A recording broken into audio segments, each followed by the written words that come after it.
everyone, it is The Breakfast Club. I'm Agent of Doubt, filling in for D-Land and Cole because once again he's shirked his responsibilities. And I'm coming to you from the back porch from behind a leaf.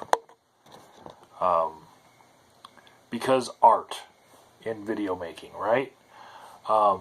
Listen to my army of crickets. Okay, so the topic this week is, what is your best video? And strangely enough, I think if you took like all of the people on The Breakfast Club, maybe that have ever even guested on The Breakfast Club, add them all together, all the videos that they've ever posted to YouTube, and I might outnumber them. Counting the unlisted videos on my main channel, there's 3,000 videos. There's at least more than 2,000 live right now. And through that time, since 2010 when I started that channel, I went through a couple phases. First, I was talking about being an atheist in America, from different places that I was living at the time, and I was very much sucked into the ponage culture at the time. I thought that that was just the pinnacle of what it was to be a YouTuber, and then I ran into activism and actually getting outside of your house and filming things, and I've recently gotten back into that, and that lasted for a little while. Then I became part of the board of the Free Thinkers of Colorado Springs and helped create events and filmed them. And yeah, I went through different phases of supporting or not supporting different movements, different activism. And you could see the progression of my beliefs on my YouTube channel. And throughout all of them, I think the one thing that I settled on, that I believed in enough to keep doing it, was being an activist for freedom of speech. And that's why I think my best videos on my channel are the weekly flags recap that I do. And that doesn't bear out in the number of views that I get for those videos. In between those videos from week to week, I have posted some videos that have gotten me a lot of attention on YouTube. I've ruffled a lot of feathers, and every time that happens, I get a spike in viewership that kind of carries over to my other videos, including the weekly flags recap. But if I don't do anything outrageous, or if I don't rock the boat at all, I see a steady decline in my viewership over time. And the worst viewed thing on my channel really is the weekly flags recap, but I do it because I love it. You know, I really do think that it's the one issue that I'm never going to go back on and say that I've changed my mind about freedom of speech, you know, or I've changed my mind about flags on YouTube and people misusing them. I'm always going to stand up for people who have that happen to them. So that's what I think is the best thing that I do as far as my video making on YouTube. And over the years, this has changed a little bit.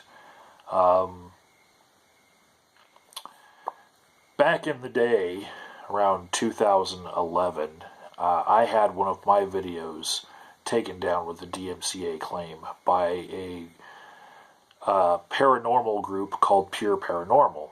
And when that happened, I requested help from other people in the form of mirroring my video or mirroring the video where I announced it. And I had like over 70 people help me out with that.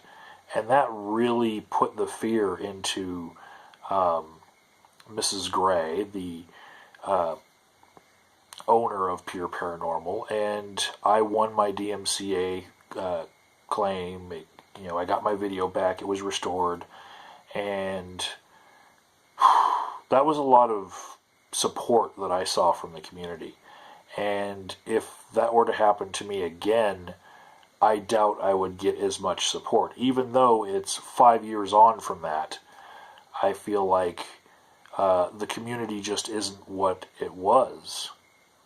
And people don't care as much. Even though you see hashtag WTFU, where's the fair use? You don't see as many people supporting each other here on YouTube. And it doesn't matter how big the YouTuber is, you don't see as many videos made about people false flagging or false DMCAing things down.